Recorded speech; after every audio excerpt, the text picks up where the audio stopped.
Good evening. Ira Epstein with your market wrap-up. And this is your metal market wrap-up for Wednesday. And we're at the 1st of February, 2023, and the time 5:55 p.m. Central Time. You know, what did I warn you about? I try to warn traders that going into some big reports, such as today's FOMC meeting, how do you jump off that train track? Is that bullet train is racing at you at 200 miles an hour and you think you're going to just dodge it the right way. I watched more people get whipsawed today than you can shake a stick at. I didn't care if it was in the gold market, which was all over the board. We'll look at it in a second here, ending up sharply higher. Stock indexes, come on. When the statement came out, you dropped us over 400 points in the Dow. When Fed Chair Powell came on and talked, the market took off. He did a terrible job. He didn't deliver.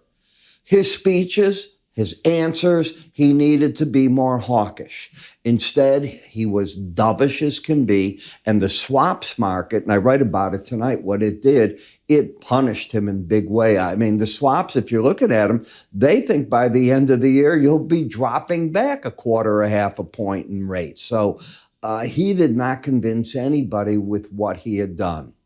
And what all he had to do is basically say they're going to stay the fight, they're going to get to a point, they're going to sit there, and they're going to watch. He didn't do it that way. You may not agree with me, but the market agrees with me. And when I watched it, I was shaking my head like this, and I'm going, I can't believe he blew this one. And he's pretty good most of the time. We'll see if the fallout agrees with what I'm saying over the next few days. But he did say inflation. We've begun the disinflation period. That doesn't mean you're deflation. You're not rising with inflation as much. He certainly opened the door for the March rate hike, but after that, it's anybody's ball game. And he could have said it different and accomplished exactly what he wanted to do. So I think it was the delivery. The questions were right on the money. Did you watch it? This was the best press conference. The questions were there. The stock market's going up in the face of what the Fed's doing. How do you feel about that? He doesn't answer the questions. Okay? You got what you wanted. So you saw all kinds of action, and let's go to the charts because it tells you. First, for gold, you're up 1.25%, $24 so far for the week into the Thursday trade. You can see how the market was fighting. If you take a look at the action, it's pretty crazy. Remember, the markets finish at what time in gold? What's the settlement time? They don't finish trading. What's the settlement time? The settlement time, just so you'll know, is 12:30. At 12:30, the market's at 1942.80, near the lows of the day. The press conference, well, first, the statement comes out at 1 o'clock. And after the statement, most things fell. Most markets were falling. It's when the press conference at 1:30, after the Fed chair made his statement, that everything goes bonkers. And from there, this gives you an idea where the market's at. You're up from the settlement, $27. So does that give you an idea as to how I think, how poorly he answered the questions? Normally, I'm a fan. I think that he does a great job. I think he'd had his worst performance other than when he first took over the job. He didn't deliver the hawkishness that the market wanted to see. And now the market is saying to itself, the dollar's going to go down. I'm not against all this, but the dollar's going to go down, barring tomorrow morning when we see the European Central Bank and the Bank of England both announce their policy decisions and how their press conferences go. If they don't blow it, they gain on the dollar goes down, metal markets get a bid because of that. That's the way you've got to think about it at this point, at least. And you can see how the market's just hanging in there. The market came down 2 days ago, hit the 18-day average, found its support. We had been in a pattern of lower highs, lower lows. That often's the case. If you'll recall, when we were doing this, I was explaining to you this was a break in a bull market, okay? And why? Because the bias is up when you're over the 18-day average. Then the market has to decide from there what next. Well, it was standing here waiting on today. And the one thing I always do is major reports in a futures market. This is not the stock market. This isn't about investments. This is about trading. And as a trader, why would you stand on that train track when you can't jump quick enough? You can't beat the algorithm, traders. It's not going to happen. If you think you can, God bless you. I mean, if you're buying the low, selling the high, anybody might be able to do that. But with those whipsaws today, I would bet more people were spinning their wheels than anything else. I would look for the resistance into that 1985 area. We've talked about it all week long. Your upper Bollinger Bands, 1977.70. I feel like a pretty good winner in that market, to be honest. And you're overbought, okay? Overbought market, the first challenge in the Bollinger Band, my guess is the pros take money off the table there. When we come to the gold-silver ratio, this could be where silver starts to pick up momentum. So be ready for it. You're starting to waffle. You're not adding that you need more ounces of silver. And that's what you do here every time the number goes up to get an ounce of gold. Close under 81.14, and it should be where the silver market comes alive.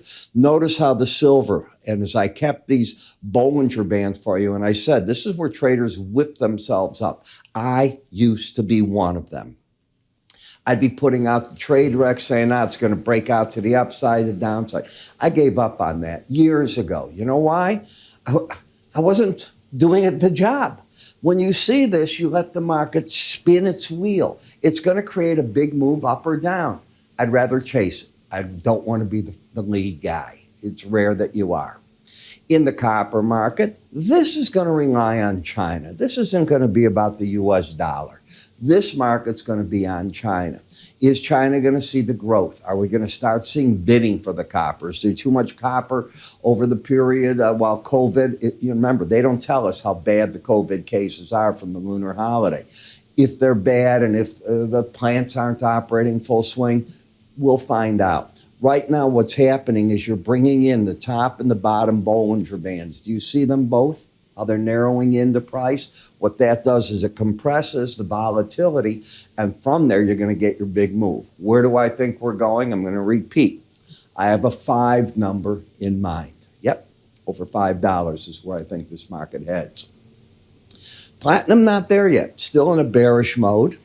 Bouncing away from the Bollinger Band, but that's all that it's doing is bouncing away. And the palladium is void of a trend. You got a down and an up. By the way, in Chicago, the big thing going on, catalytic converters being stolen like mad from police stations. Believe it or not, five of those big trucks that are police things that they take people around in. Okay, not cars, the big trucks. They took them off of that. They're getting them out of fire departments. They're getting them out of anywhere that there's anything sitting. The thieves are out of control. This mayor doesn't work. I don't know how to explain that any more than you're hearing me say. We have the nation's worst mayor. In looking at how things are going here, I'm looking for the market to have a real problem at 1711.50, all right? Not bullish, but I'm no longer in the bear camp.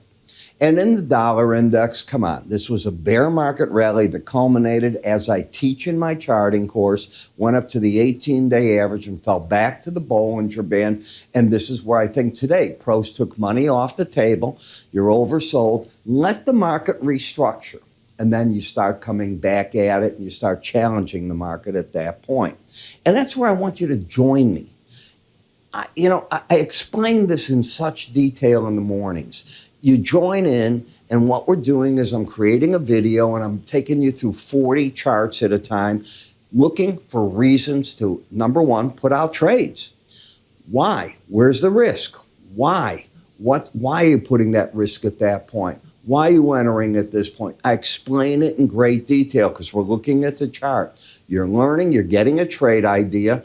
I've been recording a bit earlier. Now it's 5:15, 5:30-ish. I've moved my time frame up about 10 minutes. I'm hearing the people like that. And what's going on with it now, I'm getting it out to you and you're going, oh yeah, maybe that is the game plan. There's my setup for the day. Maybe that's what I want to go with. How do you join in? All you got to do is go to my website, and under the word, my research, it's right there for you. You can click up here at any point. It'll take you right to that area. Give it a try. I think you're going to like what it is. I'm Ira Epstein. I'll see you tomorrow. Thank God I didn't have to jump in front of that train, left or right. I wouldn't have succeeded. Take care.